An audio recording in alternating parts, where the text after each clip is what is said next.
Now at 10, debate continues as Missouri lawmakers work to nail down a congressional map. Plus, a stray bullet hits a 5-year-old in Fairland, Oklahoma. And so they just have to be aware that whatever you post out there isn't just for you or your friend, it's for everyone to have and see. A local task force puts the focus on cyber safety among kids. The 4 states' most watched news starts now. Opponents of a congressional redistricting plan continue to hold up a vote in the Missouri Senate. This is KOAM News at 10.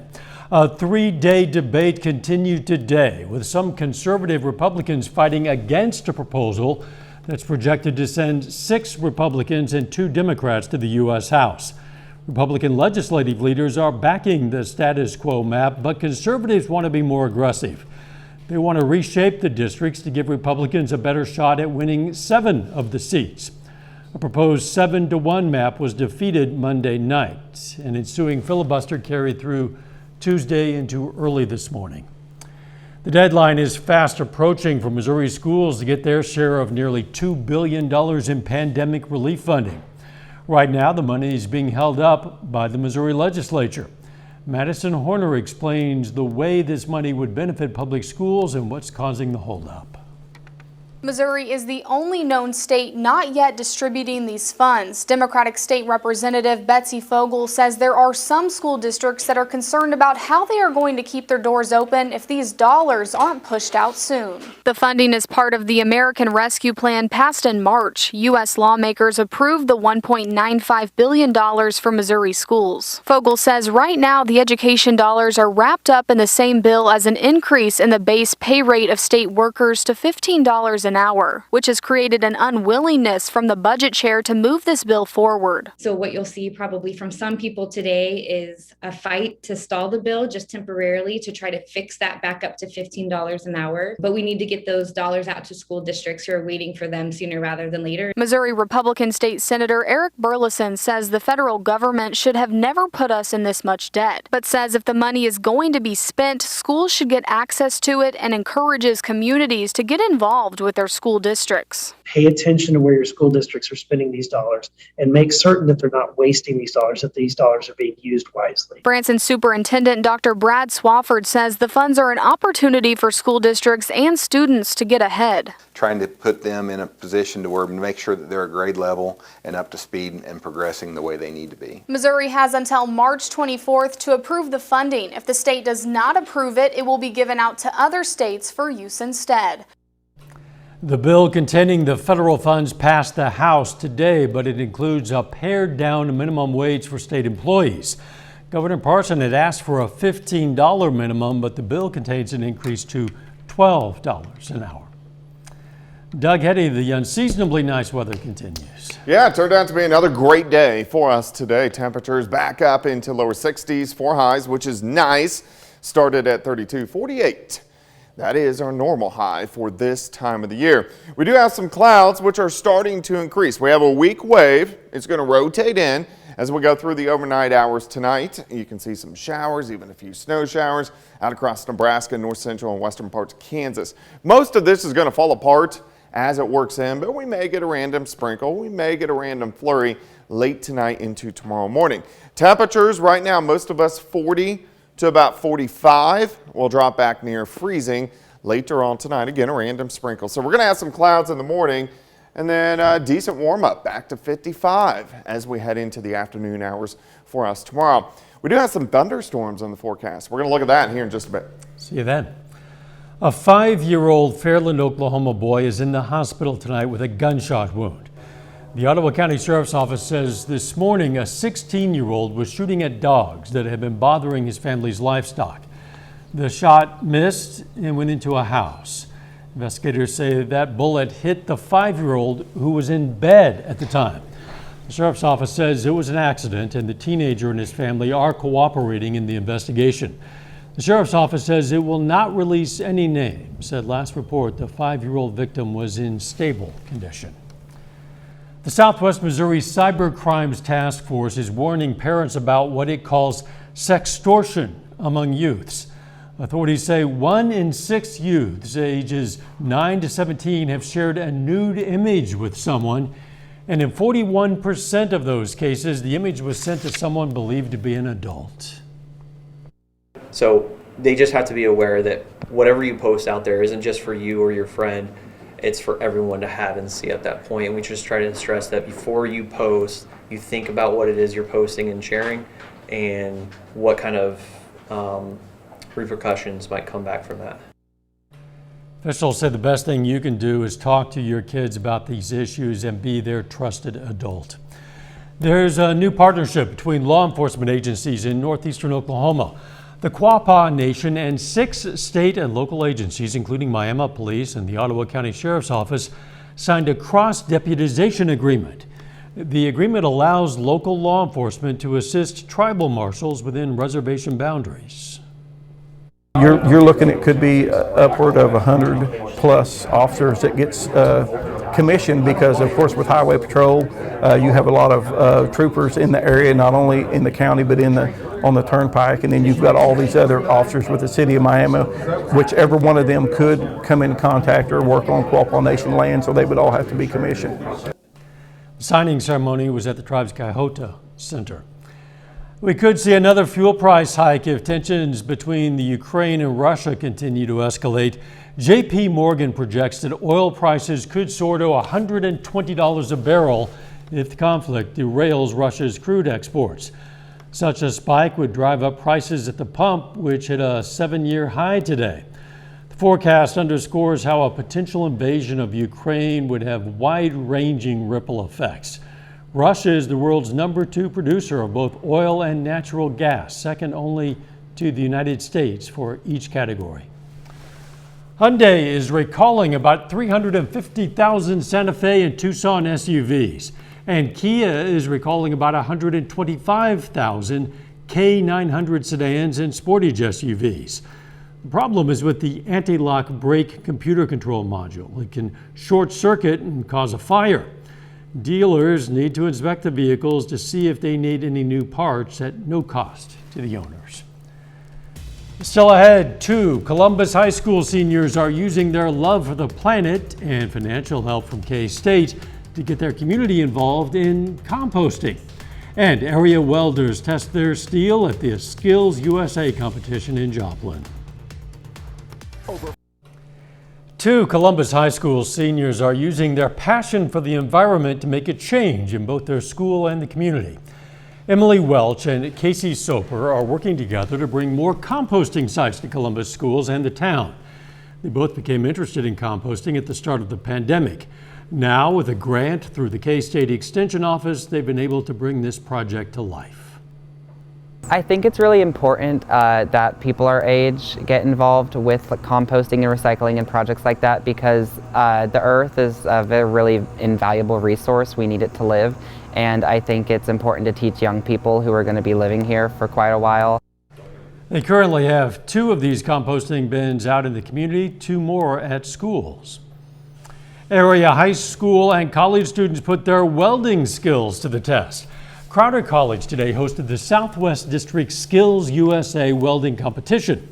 Students were divided into teams for competitions. Tomorrow they'll perform solo. So this is a really good opportunity for the students to be exposed to what those employers and those contractors are going to want. So this looks really good on a resume. It's a good resume building skill and activity, because a lot of these contractors are looking for folks that have this teamwork ability, as well as this ability to read prints and work independently, but also as well as a team. The winners will compete at the state level in the spring, and they'll get a scholarship to Crowder to continue their education. A local church is celebrating Valentine's Day a bit early. Celebration Church today hosted a Valentine's banquet. People were able to get a meal, join in prayer, and play games. There was also a silent auction with proceeds funding the church's student ministry. Valentine's Day is a special time to celebrate with your sweetheart, and so to get together, our youth serve, so they learn what it's like to invest in their parents through this. So that's probably my favorite part. And then we have comedy tonight and some entertainment, some games. We'll play the Newlywed Game, different things like that. So it'll be a lot of fun. More than 60 items were auctioned off at the event. Pitt State today highlighted the artists behind the university's latest exhibit. The exhibit on display in PSU's Porter Hall features work from 6 Pitt State alumni who are affiliated with Art Forms Gallery in downtown Pittsburgh. The exhibit will be open through the 18th. Later, it's year 3 of the Crosstown Throwdown, and tonight Frontenac and Pittsburgh face off on the mat to see who reigns supreme in southeast Kansas. Plus, we got some big temperature swings heading our direction. We're going to take a look at that coming up.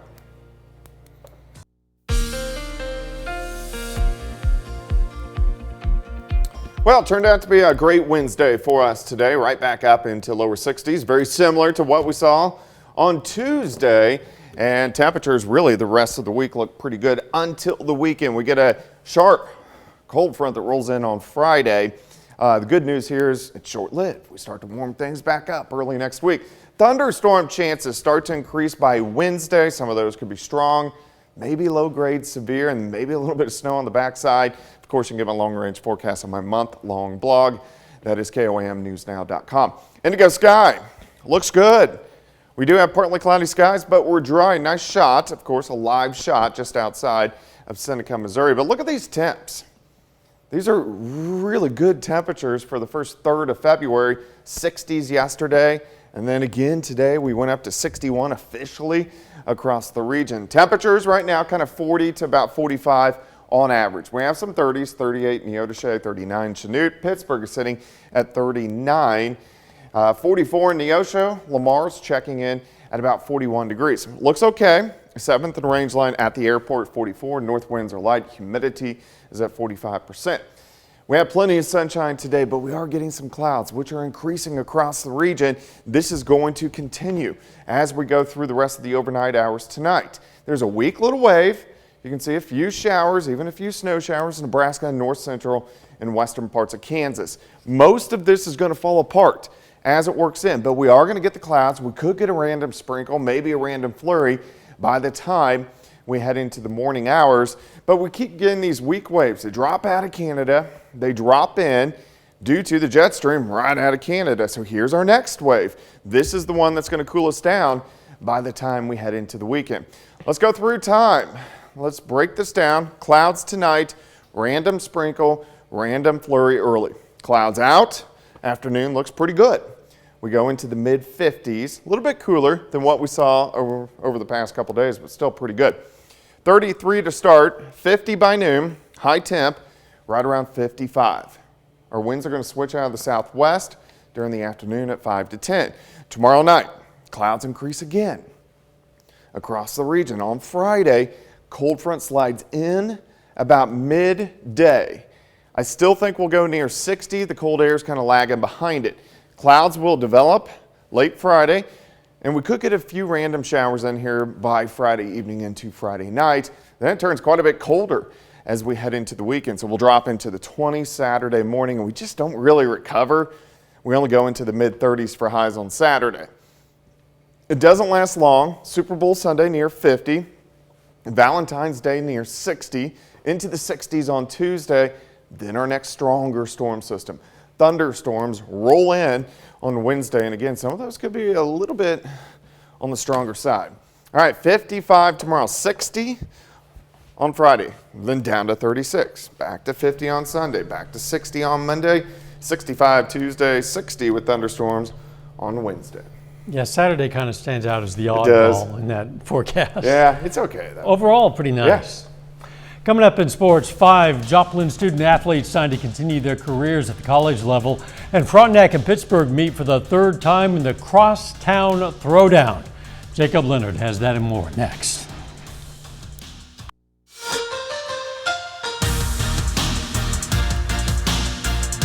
Tonight is rivalry night for Pittsburgh and Frontenac wrestling. The two teams meet in Pittsburgh this evening for the 3rd edition of the Crosstown Throwdown. Now, this rivalry series is 1-1 after Pittsburgh won it last year. 2 tonight. Pittsburgh's Seth Gann entering the day with a 19-5 record, wrestling Wyatt Frazier at 145 pounds. He gets the fall 54 seconds in. Then at 160 pounds, good one here, Dawson Lapping and J.J. White. Lapping would win it by decision to stay undefeated. biggest match of the night, number 1 ranked Justice Compton for Frontenac and 5th ranked Matt Smith for Pittsburgh. Compton gets the takedown, and later, the near fall. He wins this one by decision 11-4. At 195 pounds, Jaquan Augustin, 21-6 this year, picks up another win tonight by pin. Gets it done in the first period. The Purple Dragons avoid losing by fall all night. They cruise by Frontenac 51-15. We had to scrap and battle for every match we won at the beginning. Towards the end, we started getting some pins, and that really helped us out. They got 2 guys that are ranked number 1 in the state, and we only gave up 3 points on those 2 matches. So that was huge for my team. All my team fought great, and I'm just really proud of my guys. We got a big victory, dominant victory tonight, so we're going to keep the trophy at home for many years to come. Well, today's a big day for 5 Joplin High School student athletes. Those 5 signed today to continue their careers at the college level. Cameron Ledford, she's unbelievable, man. Ledford's going Division I, signing today to join the track and field program at the University of Arizona. Now, the other 4 today signed to play football, including Jet Steele, who's staying in Joplin to play for Missouri Southern. He's recruited to play on the offensive line for the Lions as part of Atiba Bradley's first full recruiting class at Southern. It's nice knowing that I'm going to be put into this process that will hopefully cultivate a very athletic individual and also an athletic team. He wanted to create athletes, and he knew who had the potential, and I'm honestly glad that he saw my potential. It's really an honor. Honestly, I never knew I was capable of making it this far. So to know that I am is really, it's an overwhelming feeling, and I'm just thankful to everybody in Joplin that is giving me the opportunity. Well, 3 of the best football players in Southeast Kansas signed today to continue their careers at the college level. All 3 of them are out of the CNC, with 2 signing in Columbus and 1 in Riverton. And we'll start in Columbus. This dude, under-recruited kid, but glad he's getting his chance. Gabe Martin signs today to play running back at Baker University. He's a 4-time All-CNC pick and his 2nd in career rushing yards in Columbus high school history. Cody Schock signs today to play for the Pittsburgh State Gorillas. He'll play on the defensive line for Pitt State. Schock is a 4-year starter for Columbus. He's a first-team All-State as a senior for the Titans. Now, here he is on getting to play in the jungle. I'm ready for it. I've been to a few games already, and I'm ready to be on the field whenever it happens because I feel like it's going to be just so much better. Some schools I went up to, they just hi, and that was it. But I went to Pitt State, and they really brought me in and talked to me and really made me feel like I was already on the team, so it just made it so much better whenever I did fully commit. We were really personable people. With my other visits, it was more as a group of people, and I really didn't talk to the coaches as much, and this was a more one-on-one visit, and I really liked that, and getting to know the guys and the team, and it was just a good coaching staff and a good football team. To Riverton now, senior Derek Larison signs today to play football at Northeastern State in Tahlequah, Oklahoma. He'll play linebacker for the Riverhawks. Larison, just a fantastic all-around athlete. He's a 2-time All-State football player, a state champion in powerlifting, and finished 8th at state in javelin last spring. It's exciting. I'm so happy to where it was. It was a great place. It's a great college. I'm excited to kind of get things going and really see where it goes. The coaches have had a huge part of it. They've really grown me into a great player, great person. They've all tried their best to kind of get the team to where it's been, and hopefully it sticks around and gets a really good program in the future. Today is opening day for Pittsburgh State softball. The Gorillas are at home this afternoon, kicking off their schedule with a doubleheader against Southwest Baptist. Pitt State entering their first season under head coach Jenny Fuller. Bottom of the first, 2nd and 3rd from Maddie Sosmanski. Puts it off the wall out there. That scores Taylor Lambert and Paxton Hayes. The Gorillas have their first lead. Same inning, Kiana Pellegrino fights it off. Check out the spin on that one. Gets away out there. Sosmanski scores. Pellegrino homers later in the game. Finishes with a team-high 4 RBIs. 2nd inning now, Gorillas start to pull away with a long ball. Kylie Boley. Opposite field power there. 2-run homer.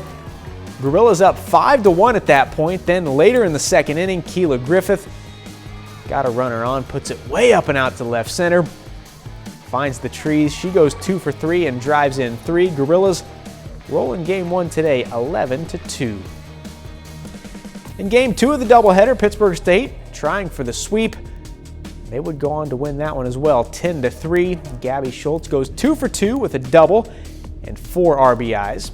After today, the Gorillas are back in action on Friday, facing the William Jewell Cardinals in Bentonville. That's a look at sports. Back with more news after this. We take time now to honor a local veteran. Staff Sergeant Yule Beard served in the U.S. Army. He's from Warrensburg, Missouri, and we are proud to salute Staff Sergeant Yule Beard, tonight's 4-state hero. You know you can learn about lots of other heroes, more than 3,000 of them, anytime you like. Find them in our database. You can also submit a hero of your own anytime, and it's very simple to do. You just click on the link on our website. Of course, that's KOAMnewsnow.com. Hey, here's one way to say I love you this Valentine's Day that she's sure to never have seen before. Sotheby's, it's auctioning off a black diamond. You've probably never seen one before because, well, they're incredibly rare. They contain osbornite, which is found in meteorites. It's believed these gems actually do come from outer space. This one is called the Enigma. Its shape was inspired by the Middle Eastern palm symbol of the Hamsa, which means 5 in Arabic, and is thought to protect whoever wears one. Sotheby's thinks the Enigma will go for about $6.8 million. So there's a Valentine's Day gift idea. Or, you know, chocolates would be plan B, I suppose. I got a card, man. A card, yeah. Plan C. The weather's going to be pretty nice. It is. We're going to drop back near freezing tonight. Some morning clouds, afternoon sun, 55, 60 on Friday. Much colder for the weekend, but look at Valentine's Day, high temp 60. Yeah. Final sports note. Oh, we told you 5 kids signed today at Joplin High School. You can hear from all 5 in that story on the sports page at KOAMnewsnow.com. Very good. Thanks for joining us. Morning show starts at 5 a.m. Let's make it a great tomorrow.